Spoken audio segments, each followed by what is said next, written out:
السلام علیکم ناظرین، میں ہوں نوید الہی، آپ دیکھ رہے ہیں پروگرام کار سرکار۔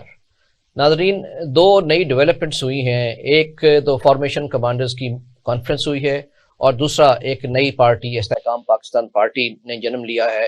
یہ دونوں ڈیولپمنٹس جو ہیں پاکستان کے سیاسی منظرنامے کی سمت کا تعین کرنے جا رہی ہیں۔ پاک فوج کے اس کانفرنس کے دوران بہت ہی سخت پیغام دیا ہے کہ جنہوں نے 9 مئی کو مذموم کارروائیاں کی تھیں ان کے ساتھ نہ تو ان کو بھلایا جائے گا نہ ان کو معاف کیا جائے گا، اور جو لوگ اس میں ملوث رہے ہیں ان کے پہ انہیں گرفت میں لایا جائے گا اور کیفر کردار تک پہنچایا جائے گا، اور اس میں کوئی رو رعایت اختیار نہیں کی جائے گی۔ اور ساتھ ایک اہم پیغام یہ بھی دیا کہ اگر اس پروسیس میں کوئی رکاوٹ ڈالے گا تو اس کو بھی آنی ہاتھوں سے روکا جائے گا۔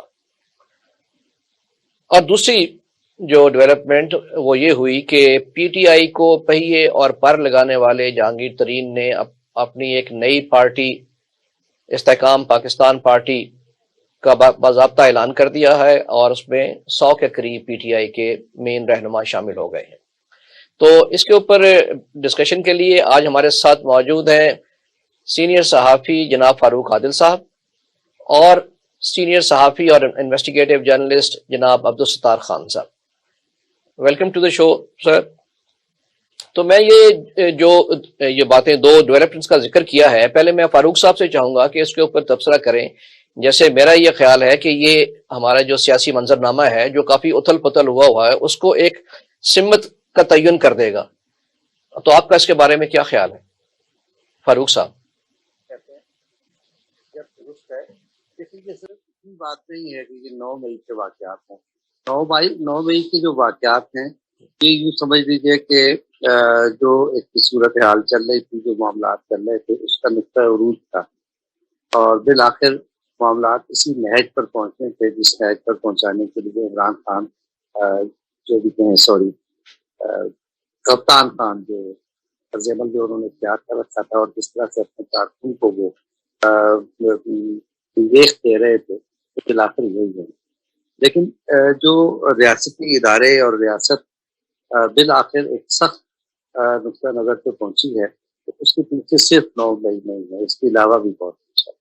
مثلاً یہ کہ اس حکومت نے، کپتان خان کی حکومت نے اپنے 4 سال کے عرصے میں ملک کی معیشت کو استحکام دینے کے لیے کچھ بھی نہیں کیا۔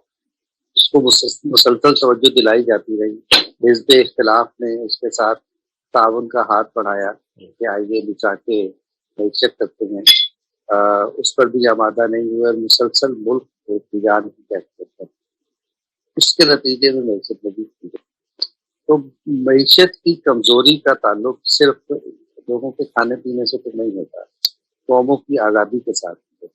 تو خدشہ یہ پیدا ہو گیا کہ اگر پاکستان خدا نخواستہ ڈیفالٹ کر جاتا ہے یا بہت بری صورتحال میں چلا جاتا ہے، تو اس کے نتیجے میں کہیں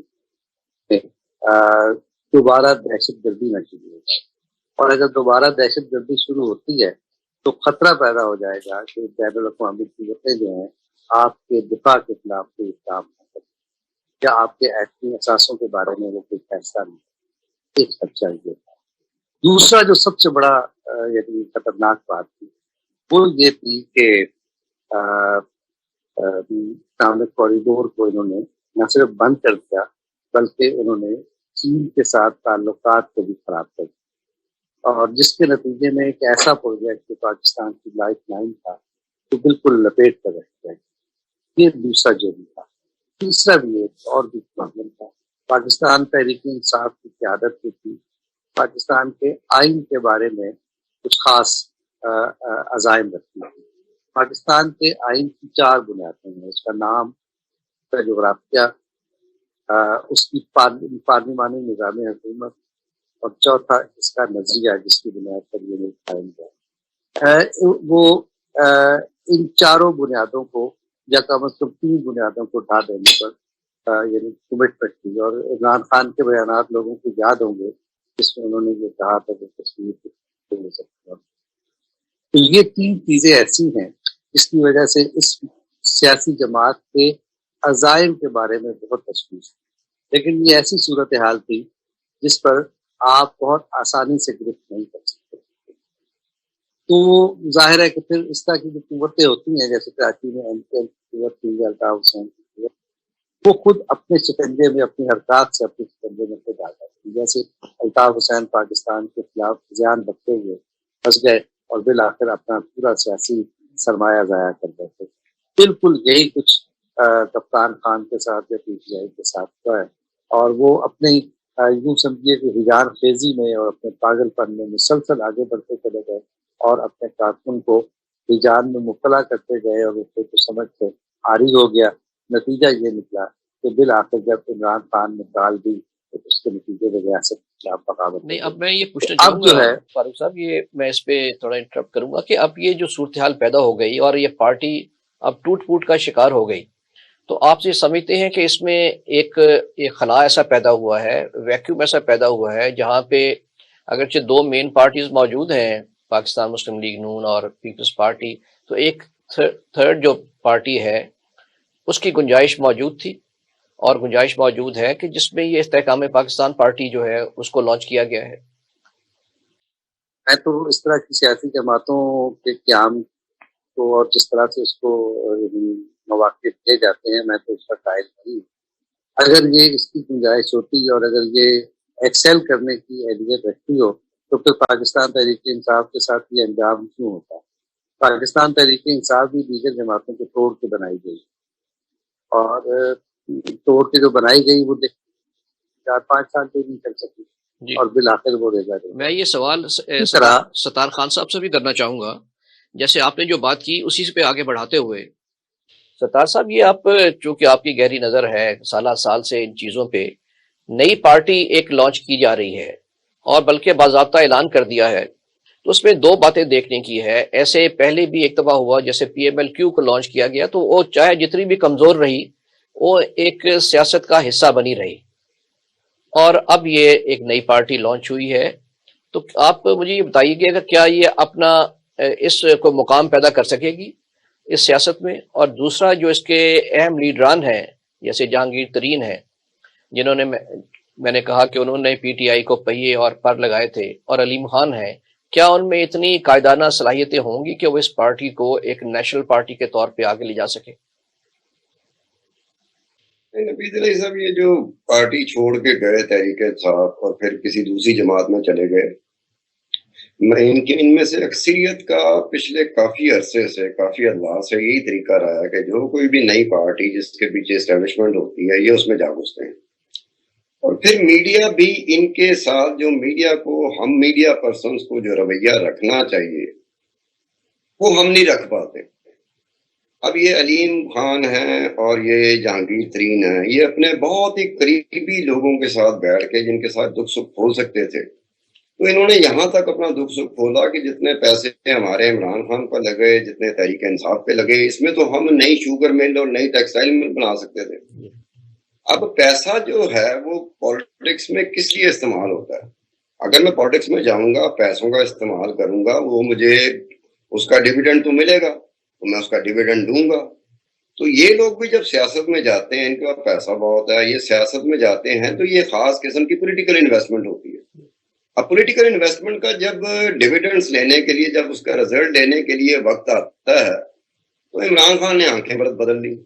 کیونکہ عمران خان کا آنکھیں بدلنا اور ان کا ایک قسم کا، میرے خیال میں سیاست میں اتنا بڑا احسان فراموش، سیاسی جو میدان پہ نظر رکھتے ہیں انہوں نے اتنا بڑا احسان فراموش نہیں دیکھا کہ جو اس کی مدد کرتا رہا، جو اس کی پارٹی کو ایک خاص طریقے سے روشن کرنے کی کوشش کرتا رہا، چاہے وہ فوج ہو، چاہے اسٹیبلشمنٹ ہو، چاہے قمر جاوید باجوہ ہو، چاہے علیم خان ہو، چاہے یہ امیر ترین، اس کو امیر ترین کہا جاتا ہے. جہانگیر ترین کا دوسرا سیکنڈ نیم جو ہے نا، well known within the circle of PTI and خاص کوارٹر میں، اس کو امیر ترین کہا جاتا ہے.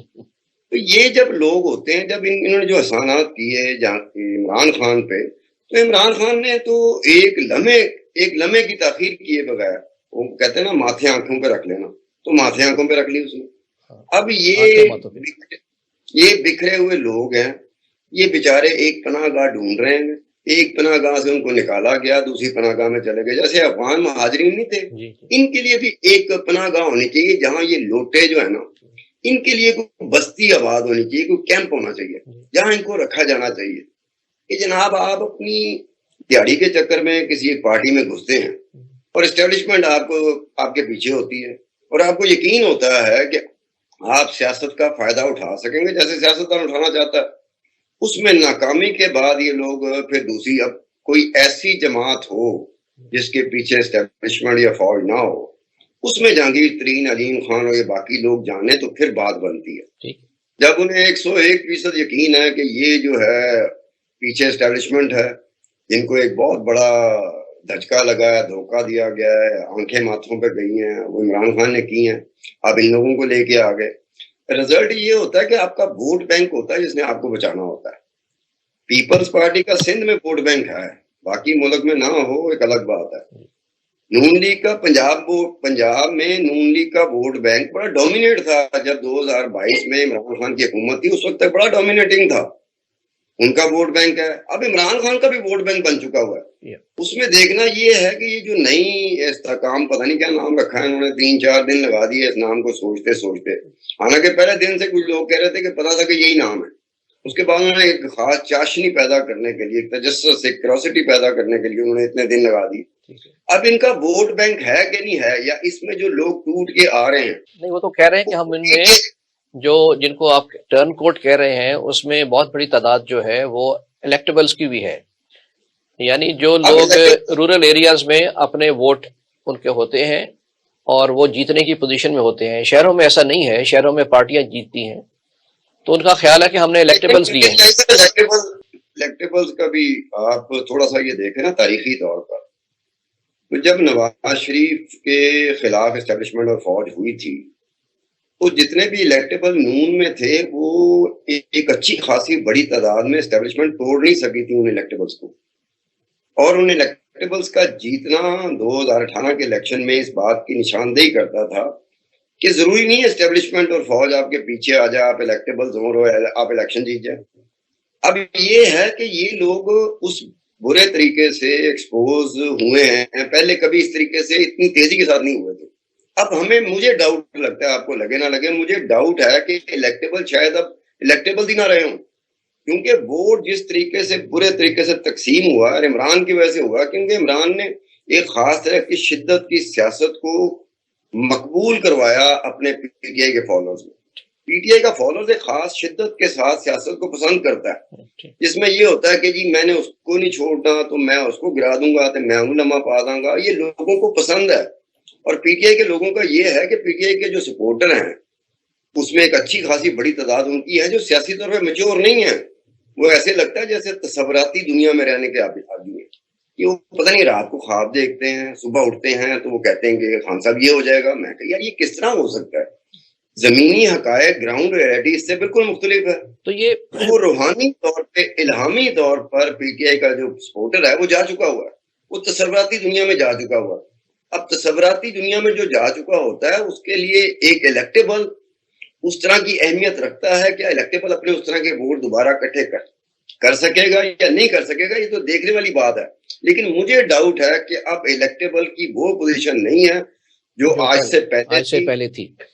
تو الیکٹیبل کی وہ پوزیشن نہیں ہے جو آج سے پہلے تھی. فاروق صاحب یہ آپ کیا سمجھتے ہیں کہ ان الیکٹیبلز کو جب دو بڑی پارٹیز موجود ہیں, بجائے اس میں جانے کے, یعنی ایک مین دھارے میں شامل ہونے کے, یہ کیوں ایک نئی پارٹی کی داغ بیل ڈال دی گئی اور ایک تھرڈ فورس کھڑی کر دی گئی ہے, تاکہ پھر یہ وہی پرانا جو ہے اولڈ وائن ان نیو بوٹل والا کام جو ہے یہ کیوں دہرایا جا رہا ہے؟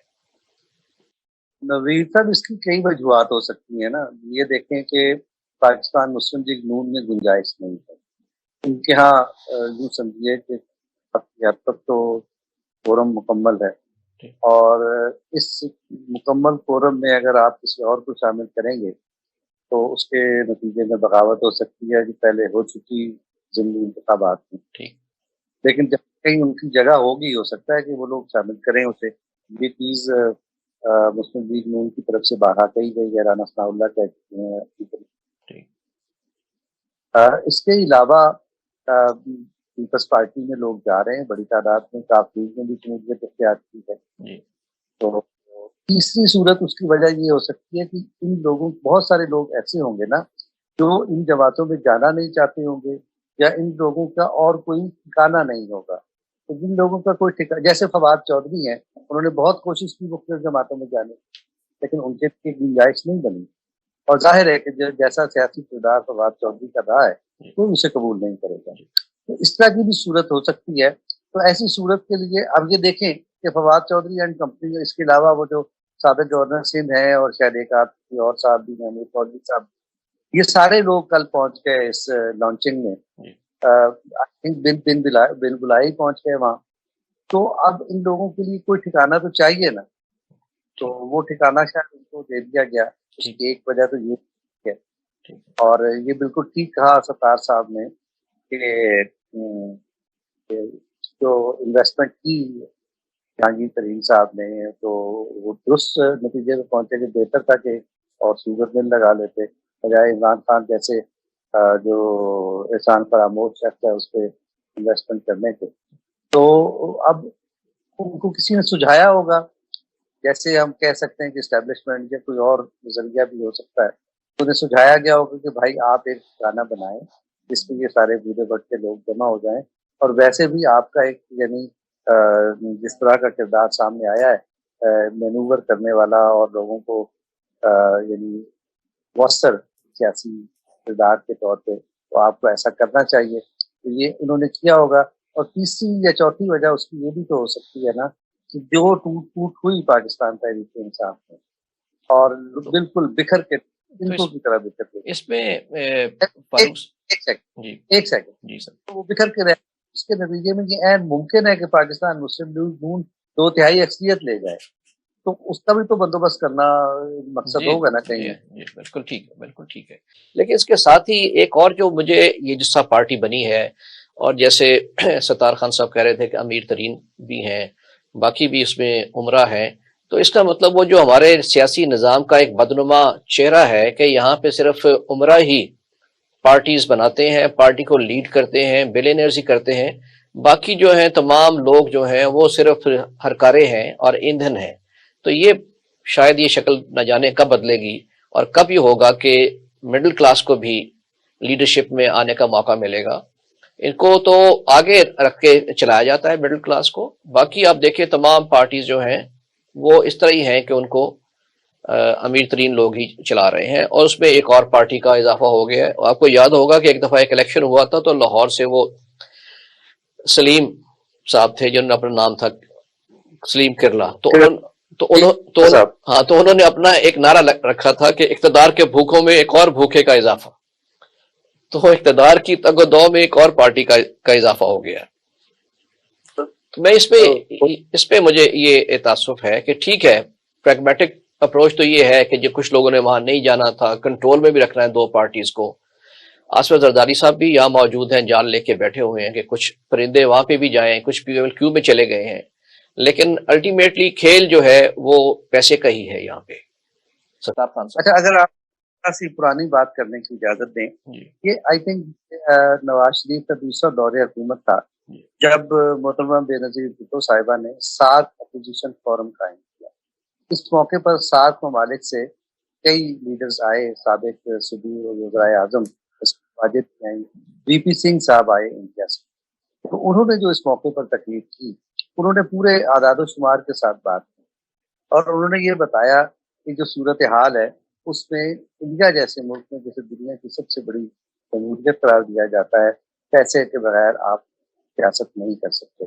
تو یہ وہاں کی صورتحال ہے جہاں جمہوریت بہت مضبوط ہے اور سیاسی جماعتوں کا کلچر بھی بہت ہے. اس کے مقابلے پاکستان میں جو نظریاتی سیاسی جماعتیں تھیں 2 ہی تھیں. اچھا ہمیں ایک بریک لینا ہے فاروق صاحب یہاں پہ. ناظرین ہم یہاں پہ لیتے ہیں ایک بریک، ہمارے ساتھ رہیے گا.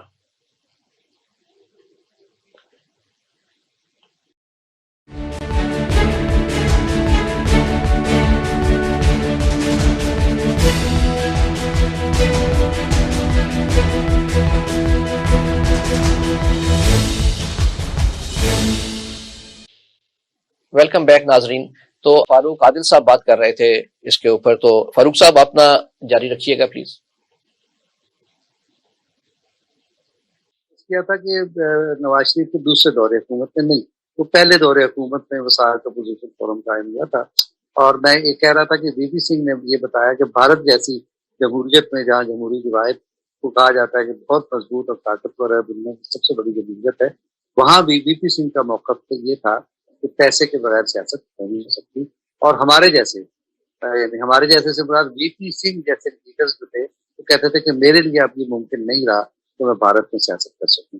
تو زور ان کا اس بات پر تھا کہ ہمیں نظریاتی بنیاد پر سیاست کریں تو یہ صورت ٹھیک ہوگی، اور اس میں ریاست کے معاشرے کے تمام طبقات کو شامل کیا جائے. اچھا حل بتایا، بالکل ٹھیک. اب آپ کہ پاکستان میں دو نظریاتی سیاسی جماعتیں جو قیام پاکستان سے پہلے سے چلی آ رہی تھی، وہ جماعت اسلامی تھی، اور جو 60 کی دہائی میں قائم ہوئی وہ نیب. اب آپ یہ دیکھیں کہ جماعت اسلامی اور نیب کو بھی آپ دیکھیں تو ان کے ہاں نظریاتی سیاست ہے یا نہیں یہ ایک الگ موضوع ہے، لیکن پیسے کے بغیر اب یہاں بھی سیاست نہیں ہو سکتی. کے پاس پیسہ ہے، وہی لوگ ان جماعتوں کے ذریعے بھی پالیٹکس میں اور پارلیمانی سیاست میں آ سکتے ہیں، یا الیکشن کا جو معاملہ ہے اس میں جا سکتے ہیں.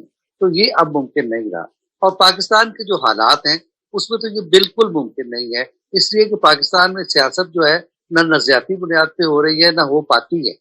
اگرچہ مسلم لیگ اور پیپلز پارٹی جیسی جماعتیں مار کھانے کے بعد، مسلسل مار کھانے کے بعد اب ایک نظریاتی رخ اختیار کر چکی ہیں. یہ جو ابھی تھوڑی دیر پہلے کہا گیا کہ ان کو توڑا، یعنی مسلم لیگ نون کے لوگوں کو توڑنے کی بہت کوشش کی گئی الیکٹیبلز کو، لیکن نہیں ٹوٹے، تو یہ ظاہر ہے کہ اس کا نظریاتی پہلو ہی ہے. لیکن اس کے باوجود جس قسم کے حالات ہیں، جس قسم کی پابندیوں اور جس قسم کی یعنی یوں کہنے کہ دباؤ کے سامنے، یعنی دباؤ کا مقابلہ کرتے ہوئے جو سیاست ان جماعتوں کو کرنی پڑتی ہے وہ ممکن نہیں ہے ابھی اس بات. اور دوسری بات یہ ہے کہ اگر آپ یعنی سیاسی جماعت ایک ریئل پولیٹیکل پارٹی ہو جس کے اندر بھی اسی طرح سے انتخابی عمل ہو جیسے ہم جماعت اسلامی وغیرہ میں دیکھتے ہیں، تو اس طرح کا عمل بھی ممکن نہیں ہے سیاسی جماعتوں میں. کیوں؟ اس لیے ممکن نہیں ہے کہ یہ آپ دیکھیں مسلم لیگ کو ہم ایک اگر مثال کے طور پہ سامنے کہ مسلم لیگ نون جو ہے اپنے قیام کے بعد سے اب تک جس قسم کے مسائل سے دو چار چلی آتی رہی ہے، کیا یہ ممکن ہے کہ اسے اس طرح سے اوپن کر دیا جائے جیسے ایک جمہوری پارٹی کو آئیڈیلی ہونا چاہیے؟ نہیں ممکن ہے. آپ کے قریب ٹھیک ہے، یہ الگ بحث ہے ایک. جی دیکھیے وہ بات وہ کیسے والی ہے نا، مڈل کلاس والی، تو میں اسی پہ بات کر رہا ہوں. ٹھیک ہے. تو یہ اس نہیں ہے کہ کسی وقت بھی آپ کے کسی بااعتماد ترین ساتھی کا بازو مروڑا جا سکتا ہے اور کچھ پتا ہے آپ کو نہیں ہوگا کہ کون کس طرف چلا جائے. تو ایسی صورت میں پھر یہی طریقہ ہے جس طرح سے یہ ہماری مسلم لیگ نون یا پیپلز پارٹی اور ایون پاکستان تحریک انصاف بھی اسی طرح سے چل رہی ہے. تو جب یہ صورتحال ہوگی سیاسی جماعتوں میں تو اس وقت تک یہ ممکن نہیں رہے گا کہ مڈل کلاس تک یہ معاملات آئیں یا معاشرے کے تمام طبقات تک یہ معاملات آئیں. ہاں اس وقت جیسے جس مفروضے کے تحت نواز شریف صاحب سیاست کر رہے ہیں، اگر آپ کے پاس موقع ہوگا یا آپ مجھے سوال کریں گے تو میں آپ کو بتاؤں گا تو کس مفروضے کے تحت سیاست کر رہے ہیں، تو ممکن ہے کہ اس کے نتیجے میں یہ راستہ کھل جائے اور مڈل کلاس تک پہنچ جائے. ٹھیک ہے جی. اب میں ذرا بات کرنا چاہ رہا ہوں ایک اور بالکل ہی ڈفرینٹ ایک اور پہلو کے اوپر. ایک رپورٹ جاری کی ہے انٹیلیجنس ایجنسیز نے اور سیکیورٹی اداروں نے کہ پاکستان میں تقریباً 1,70,000 افغانی باشندے آ کے روپوش ہو گئے ہیں. 2,80,000 جو ہے وہ تورخم بارڈر سے قانونی طور پہ پاکستان میں آئے ریسنٹلی. ان میں سے 1,10,000 کے واپس جانے کی رپورٹ ہے، باقی لاپتہ ہیں. اور یہ کہا جا رہا ہے کہ اس میں بہت سے ملیٹنٹ بھی ہیں اور ہو سکتے ہیں. اب اس موقع پہ یہ ویسے تو یہاں پہ افغان ریفیوجیز بھی رہ رہے ہیں، وہ رجسٹرڈ ہیں، آنا جانا لگا رہتا ہے، لیکن اتنی بڑی تعداد میں روپوش ہو جانا ان حالات میں، جب یہ بھی ہوا کہ 9 مئی کے واقعات میں بھی یہ لوگ ملوث پائے گئے، اور اس کے بعد تحریک طالبان نے بھی اس میں ایک اپنا ایک اعلامیہ جاری کیا تھا، پریس ریلیز جاری کی تھی کہ ہاں ہم بھی اس میں شامل ہیں. تو ان حالات میں یہ جو ایک بہت بڑا چیلنج دوبارہ کھڑا ہو گیا ہے. ستار خان صاحب، یہ تو میرا خیال ہے گورنمنٹ کے لیے بڑی سوچنے کی بات ہے کہ جو ویزا دیے جا رہے ہیں وہ کیسے دیے جائیں گے. ان لوگوں کو لوکیٹ کرنا کتنا مشکل ہوگا، چونکہ یہاں پہ 2 ملین افغان ریفیوجیز تو ہیں، یہ ان میں مکس اپ ہو جائیں گے. تو اس پہ آپ کیا فرمائیں گے؟ صاحب، یا تو یہ ہو کہ میں نے چھوڑے ہوں میں نے ریلیز کی ہوں یا میری پالیسی ہو، یہ حکومت جب کرتی ہے تو حکومت کے اپنے ایک انٹرسٹ، چاہے اسے بیسٹڈ انٹرسٹ کہہ لو، یہ وہ کرتے ہیں. جب یہ افغانستان میں طالبان آئے تھے تو ہمارے اس وقت کے D G I S I, وہ جنرل فیض حمیدی نام تھا نا ان کا، سنا تو وہ بھاگے گئے افغانستان میں. بڑی ہائی پروفائل انہوں نے وزٹ جان بوجھ کے رکھا، ہائی پروفائل وزٹ، کہ دنیا جانے کہ اس شکست کے پیچھے اور یہ طالبان کی فتح کے پیچھے پاکستان تھا. ہماری اسٹریٹجی بالآخر کامیاب ہوئی. اس کے بعد وہ اس وقت کی جو حکومت تھی وہ بھی اس کا بڑا نعرہ لگاتی رہی کہ جناب یہ دیکھیں، ہم امریکہ کو سمجھا رہے تھے کہ ملٹری سولوشن نہیں ہے افغانستان کا، اور یہ دیکھیں بالآخر امریکہ مان گیا. اب طالبان جو ہیں وہ کیا اس طرح جیسے رائیونڈ میں تبلیغ ہوتی ہے اسلام کی، کیا طالبان اس طرح سے کرتے ہیں؟ طالبان بھی تو ایک طرح کے ملیٹنٹ ملٹری آؤٹ فٹ، یا اس کو ملیشیا کہہ لو، کہ وہ بھی ہتھیاروں کے بغیر نہیں چلتے. اگر طالبان سے ہتھیار لے لیے جائیں تو طالبان بیچاروں کے پاس رہ کیا جائے گا؟ یعنی افغان طالبان کی بات کر رہے ہیں آپ؟ جی افغان طالبان کی بات کر رہے ہیں آپ؟ وہ افغان طالبان. اب یہ جو طالبان تھے جس کو آپ آف شوٹس کہہ لیں، آف سپرنگس کہہ لیں، یہ بھی کسی نہ کسی جگہ پر ان کے آپس میں ان کے درمیان معاملات ٹھیک بھی رہتے ہیں اور معاملات بگڑ بھی جاتے ہیں. تو کئی ٹی ٹی پی کے فیکشن تھے جن کے معاملات ان کے ساتھ ٹھیک تھے، اور کئی ٹی ٹی پی کے فیکشن ایسے ہوں گے جن کے معاملات افغان طالبان کے ساتھ ٹھیک نہیں ہوں گے. کیونکہ اس طرح کی ارینجمنٹ ہوتی ہے، سپلنٹر گروپ بن جاتے ہیں. جب سپلنٹر گروپ بنتا ہے تو پیرنٹ گروپ کو آنکھیں دکھاتا ہے. کیا فضل الرحمان کو تھریٹ نہیں رہی؟ کیا مولانا سمیع الحق کو تھریٹ نہیں رہی؟ ہمارے ہاں تو یہاں یہ کہا جاتا ہے کہ طالبان جو تھے وہ اسٹوڈنٹ تھے سمیع الحق کے، لیکن سمیع الحق کو بھی تھریٹ ہوتی رہی. اور آفیشیل ریکارڈ سے تھریٹ نکلتی ہے، انٹیلیجنس ایجنسیز کی رپورٹ میرے پاس پڑی ہے جس میں سمیع الحق اور فضل الرحمان کو تھریٹ ہیں. نہیں تو ان کے اپنے استاد معاملات میں جب جی ان کے اپنے استاد کرنل امام کا جو انہی کے ہاتھوں مجھے ایک دفعہ سمیع الحق نے، مولانا سمیع الحق مرحوم نے ایک بات کی تھی، مجھے میرا بڑا تعلق رہا تھا ان کے ساتھ. تو میں نے کہا تھا یہ ملا عمر آپ کا اسٹوڈنٹ، تو مجھے مولانا سمیع الحق نے کہا تھا کہ ستار خان، یہ مجھے بعد میں پتا چلا کہ میرا اسٹوڈنٹ ہے. یعنی کہ ملا عمر جب تک آ چکا ہوا تھا، جب تک چھا چکا ہوا تھا، سمیع الحق کہتا مجھے نہیں پتا چلا، مجھے بعد میں پتا چلا. میں تو حقانیوں کو سمجھتا تھا، جو حقانیز ہیں نا، جلال الدین حقانی ہو گیا یا باقی جو حقانیز ہیں، ان کو میں جانتا تھا کہ میرے اسٹوڈنٹ ہے. ملا عمر کا تو مجھے بعد میں پتا چلا تھا میرا اسٹوڈنٹ ہے. تو یہ وہاں تک بات ہوگی. لیکن یہاں پر یہ بات ہے کہ میرے کو عزائم ہے. میرے عزائم کیا ہے؟ میں نے اقتدار میں واپس آنا ہے. اب نوید الہی صاحب، میرے عزائم میں اقتدار میں واپس آنا ہے، ون وے اور the other, by hook by crook. میں نہیں دیکھوں گا بائی ڈیزائن بائی ایکسیڈنٹ، میں یہ نہیں دیکھوں گا. میں نے واپس آنا ہے. تو واپسی کے لیے مجھے جہاں جہاں سے مدد ملے گی میں دوں گا. اب یہ جو لوگ تھے ان کو سیٹل کرنا، آپ نے سیٹلمنٹ، ایک منشیات کا عادی ہوتا ہے بندہ، اس کے بارے میں یہ کہا جاتا ہے کہ اگر منشیات سے اس کو نجات دلانی ہے تو ری ہیبلیٹیشن سینٹر ہوتا ہے، وہاں پہ لے جائیں آپ اس کو. یہ نہیں ہوتا کہ جن منشیات کا وہ عادی ہے وہ اس سے چھین لیا جائے، اس کی پہنچ سے دور کر دیا جائے، یہ نہیں ہوتا معاملہ. تو یہ طالبان جو آئے تھے تو ری ہیبلیٹیشن پلان کہاں تھا؟ ری ہیبلیٹیشن پلان کا تو میں نے سنا بھی نہیں تھا. میں ڈاکومنٹس کو دیکھنے کی کوشش بھی کی کہ کوئی ایسا ڈاکومنٹ مل جائے جس میں یہ لکھا ہو کہ ری ہیبلیٹیشن، کہ ایک طریقے کی زندگی گزار چکے ہیں 10 سال 15 سال 20 سال 25 سال 30 سال، اب اس طریقے کی زندگی سے وہ نئے طریقے کی زندگی جو آپ اور میں گزار رہے ہیں کس طرح لا سکتے ہیں؟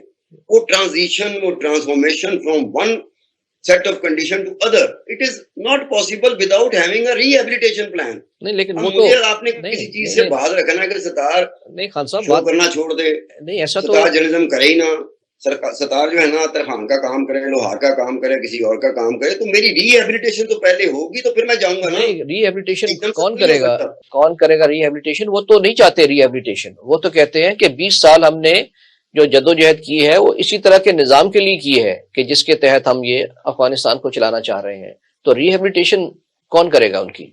وہ تو اگر آپ کوئی اور فورس ہو، کوئی اور اتھارٹی ہو، اس کے انڈر آپ آپریٹ کر رہے ہوں، جیسے پاکستان میں ہو سکتا ہے. نبی صاحب، افغانستان میں طالبان کامیاب ہو کے واپس آئے، ان کی ری ہیبلیٹیشن کی بات نہیں ہو رہی. ری ہیبلیٹیشن تو ان کی بات ہو رہی ہے جو پاکستانی ٹی ٹی پی تھی، جس کو پاکستان نے ریلیز کیا نا کہ چلے ان کو آنے دیں.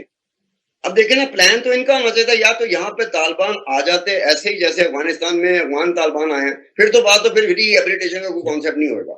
لیکن جب آپ ایک چیز کرتے ہیں تو اس کے ساتھ ساتھ آپ کو یہ بھی کرنا پڑے گا کہ ان کو ری ایپلیکیٹ کس طرح کرنا ہے۔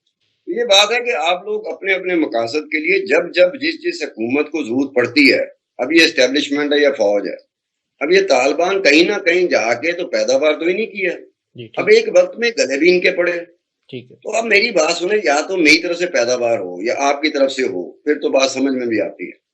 اب اگر طالبان پیدا ہی امریکہ بھی کہیں نہ کہیں پیچھے ہوگا، وہ تو بالکل پیچھے ہٹ گیا تھا جب مجاہدین تھے، مجاہدین کے بعد انہوں نے تو مجاہدین ناکام ہو رہے تھے، امریکہ نے ہاتھ اٹھا لیے، تو پھر پاکستان نے سمجھا کہ چلو جی ٹھیک ہے۔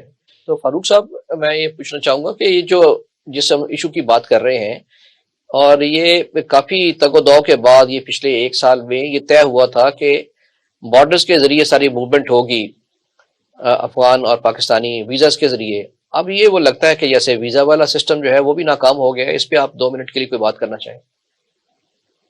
مجھ سے بات کی؟ جی فاروق صاحب، میں نے آپ سے بات کی۔ دیکھیے، ایک آپ نے طالبان یا افغانوں کی بات کی ہے، اس پہ ایک پہلو ستار خان صاحب نے پیش کیا ہے، لیکن ایک دوسرا پہلو بھی ہے جس کا اشارہ میں نے آپ کے پہلے سیگمنٹ میں کیا تھا۔ دیکھیں، پاکستان کے اندر ایک خانہ جنگی یا ایک دہشت گردی کی جو ہے نا رو شروع کرنے کا پلان تھا، اور اس کا تعلق پاکستان کے ڈیفنس کے ساتھ تھا، اور جو میں نے عرض کیا کہ یہ بھی ایک پی ٹی آئی کا یا کسی اور یعنی جس کے ساتھ کنیکٹڈ تھی پی ٹی آئی، ان کا کوئی پلان تھا۔ تو ایک تو یہ اس کا پہلو ہے۔ اسی کے تحت جو پاکستانی طالبان ہیں وہ ایک بہت بڑی تعداد میں لا کے یہاں بسائے گئے، اور جیسے کہا گیا کہ وہ بغیر ان کی ری ہیبلیٹیشن کیے بغیر ان کو لا کے بٹھایا گیا، اور انہوں نے آتے ہی یہاں ایک دہشت گردی بھی شروع کر دی، پتہ گیری بھی شروع کر دی، اور یعنی احتجاج بھی ہوا۔ لیکن اب آپ کہہ رہے ہیں افغان بھی آئے، اور افغانوں کے سیٹلڈ شہروں میں، اسلام آباد جیسے شہروں میں امن و امان کی صورتحال بہت تشویشناک ہو گئی ہے، اسٹریٹ کرائم بہت زیادہ بڑھ گئے، اور اگر اس کو ماڈل کے طور پہ رکھیں بہت زیادہ بڑھ جائیں اور بہت زیادہ خرابی پیدا ہو جائے، تو آپ پاکستان کے دیگر شہروں کی صورتحال دیکھ سکتے ہیں۔ تو یہ سارا وہی پلان تھا، اسی پر یہ چیزیں آگے بڑھ رہی ہیں، اور اسی وجہ سے ایک بڑے آپریشن کی ضرورت تھی جسے ہم دیکھ رہے ہیں۔ جی ٹھیک ہے، اب ہم یہ بہت شکریہ۔ اب ہم یہ جو سیاسی موضوع پہ گفتگو کی اور یہ سیکیورٹی موضوع پہ، ایک اور اہم موضوع ہے جس پہ میں ناظرین کی توجہ مبذول کرانا چاہتا ہوں، بلکہ حکام بالا کی بھی۔ ہاکی ہمارا بین الاقوامی کھیل تھا جس میں ہم نے عروج پہ رہے، ورلڈ کپ سے لے کے اولمپکس تک ہم جیتتے رہے، اور پھر یہ یکایک روب زوال ہو گیا، تنزلی کا شکار ہو گیا، اور اس کو نظر انداز کر دیا گیا۔ لیکن ابھی دوبارہ ایک رے آف ہوپ ہوئی جب پاکستان کی جونیئر ٹیم جو ہے ابھی انڈیا گئی کھیلنے کے لیے، اور تو فائنل میں پہنچی، اور فائنل میں بھی انہوں نے 2-1 سے ہار گئے انڈیا سے، لیکن بہت اچھی پرفارمنس کا مظاہرہ کیا۔ لیکن ہم لوگ دیکھ رہے ہیں کہ باقی طرف بہت توجہ ہے، کرکٹ کی طرف ہے، لیکن جو ہماری قومی کھیل ہے ہاکی، اس کو جس بری طرح نظر انداز کیا گیا ہے۔ اتنا ٹیلنٹ ہے یہاں پہ، ان کو آپ دیکھیں کہ فائنینشیل ریسورسز نہیں دیے جاتے، اس کے باوجود یہاں پہ اتنا ٹیلنٹ ہے کہ وہ خود جا کے تھوڑے ہی محدود ریسورسز میں میچز جیت کے آ رہے ہیں، یا ایک لیول پر تک پہنچ رہے ہیں۔ پہلے میں ستار خان صاحب سے چاہوں گا کہ اس پہ کوئی بات کرنا چاہیں کہ یہ کیا وجوہات ہیں، اور کس طرح ہم اس کو اپنی قومی جو ایک سپورٹس تھی اس کو دوبارہ کیسے ریوائیو کر سکتے ہیں۔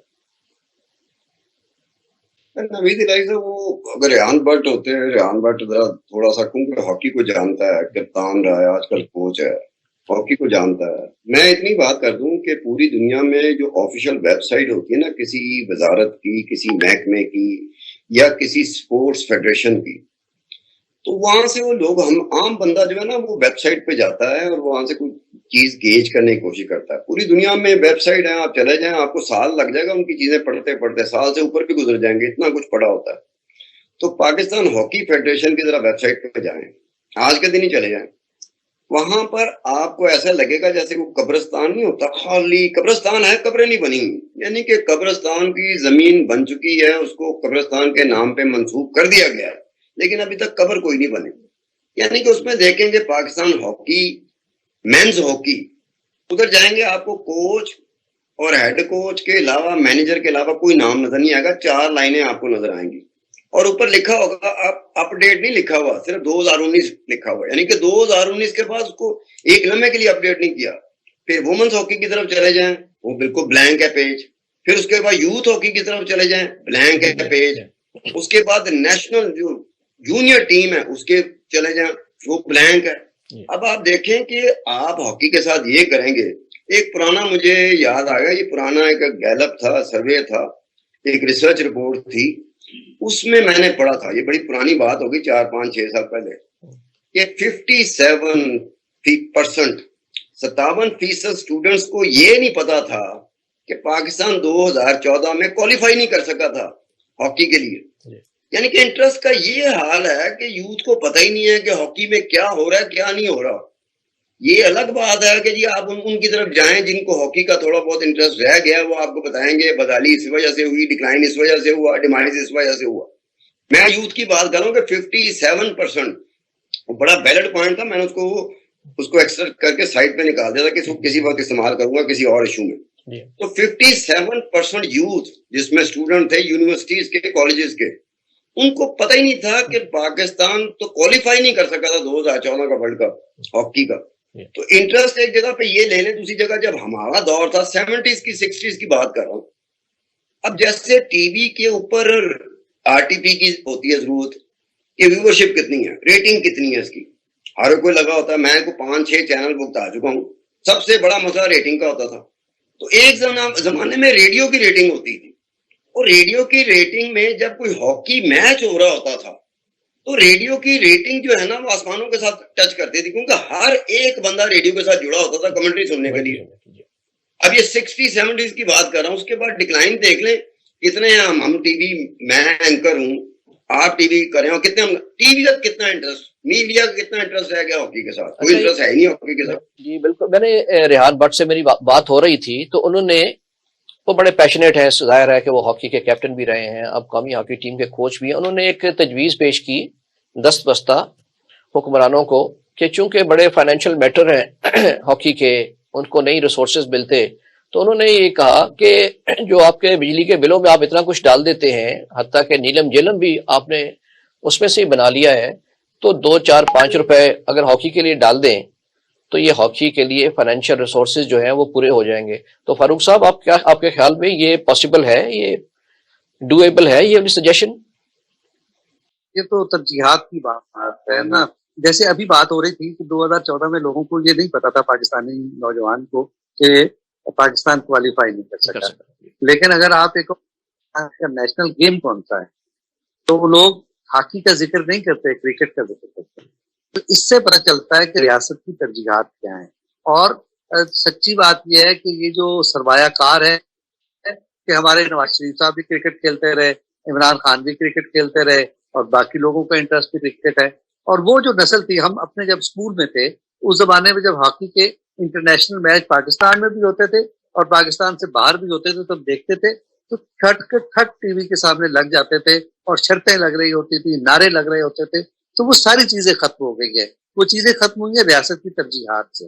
ریاست بھول گئی ہے کہ ہاکی ہمارا جو ہے قومی کھیل تھا اور اس میں جانا ہے. اور صرف یہ نہیں ہے، ہاکی ہم اپنے اسکول لیول پر کھیلتے تھے، اور گلی محلوں میں اس کے کلب ہوتے تھے، ہم اس پہ کھیلتے تھے، اور ایک اچھی خاصی ایکٹیویٹی تھی، ایک گیما گیمی کی کیفیت ہوتی تھی، اور اس سب کا سینٹر ہاکی تھی. وہ ختم کر دیا گیا ہے.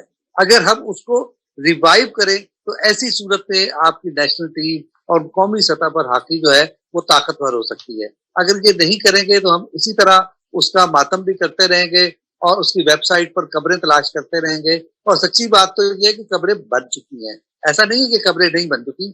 آپ نے اپنے قومی کھیل کو اس نے دفنا دیا. تو قومی کھیل کے ساتھ آپ نے اتنا ظلم کیا ہے تو باقی پھر اس کے بعد بچے گا کیا؟ بالکل صحیح فرمایا آپ نے. اور میں سمجھتا ہوں کہ اتنے قداور شخصیات کھلاڑی رہے، جیسے اصلاح الدین، سمیع اللہ، کلیم اللہ، حسن سردار، یعنی ایک لمبی لسٹ ہے اگر شروع ہو جائے. اور اس کے بعد اتنا کہت و رجال یہاں پہ ہو جائے، تو اس کی وجہ تو یہی سمجھ آتی ہے کہ اس کو ترجیح نہیں دی گئی. جیسے آپ فرما رہے ہیں، بالکل ٹھیک فرما رہے ہیں. جب ترجیح نہیں ہے تو آپ کے ریسورسز کی ایلوکیشن بھی نہیں ہو رہی. اور جیسے ستار خان صاحب نے فرمایا کہ اس کا ویب سائٹ پہ چلے جائیں تو یوں لگتا ہے کہ جیسے کسی ہو کا عالم ہے وہاں پہ، اور کوئی چیز اپڈیٹ نہیں کی گئی. تو اس سے تو یہی بات چلتا ہے. لیکن میرا یہ خیال ہے کہ جسے کہتے ہیں نا کہ ہمیشہ you live in optimism you may cry later, یعنی ریوائول کے لیے، کیونکہ ہمارے پاس ٹیلنٹ ہے، ہمارے پاس ہسٹری ہے، ہمارے پاس وہ ٹیلنٹ بھی ہے جو آگے ٹرانسفر کر سکتا ہے نئی نسل میں اپنے ٹیکنیک کو اور ٹیلنٹ کو. تو اگر ہم اس پہ توجہ دیں، اگر گورنمنٹ نہیں تو ان کو کم از کم توجہ مبذول کرائی جائے. پرائیویٹ جو ہے ادارے وہ اس میں ہوں اور ان کو پروفیشنل اور کمرشل لائنز پہ چلایا جائے، تو میرا خیال ہے کہ ہاکی کا ریوائول ہو سکتا ہے. ایک جملہ کہنا چاہتا ہوں نوید صاحب، جی اجازت ہے؟ جی جی بالکل، جی فرمائیے. دیکھیے، وقت گزرنے کے ساتھ ساتھ ٹیکنیکس میں بھی فرق آیا ہے، ٹیکنالوجی میں بھی فرق آیا ہے. تو ہماری ہاکی کے زوال کی ایک بنیادی وجہ یہ بھی ہے کہ خود جو کھلاڑی ہیں ان کے بلڈ اپ میں اور جو فزیکل ٹریننگ ہے اس میں کمی رہ گئی، اس کی طرف بالکل توجہ نہیں. اس کے علاوہ جو ماڈرن ٹیکنیکس تھی ان کی طرف کسی نے توجہ نہیں کی. لہٰذا دیگر جو سرکاری ریاست کی ترجیحات ہیں اس کے علاوہ اس میں ایک پہلو یہ بھی ہے، اس کا تعلق بھی ترجیحات کے ساتھ جڑا ہوا ہے. لیکن اصل بات یہ ہے کہ ہم اگر ہاکی کے بعض کھلاڑیوں سے بات کریں تو سچی بات یہ ہے کہ انہیں عالمی ہاکی کا شاید اندازہ بھی نہیں ہوتا. جی بہت شکریہ. ناظرین، آج کے پروگرام کا وقت ختم ہوا ہے. میں اپنے معزز مہمانان فاروق عادل صاحب اور عبدالستار خان صاحب کا شکریہ ادا کرتا ہوں. اگلے ہفتے انشاءاللہ پھر حاضر ہوں گے. خدا حافظ.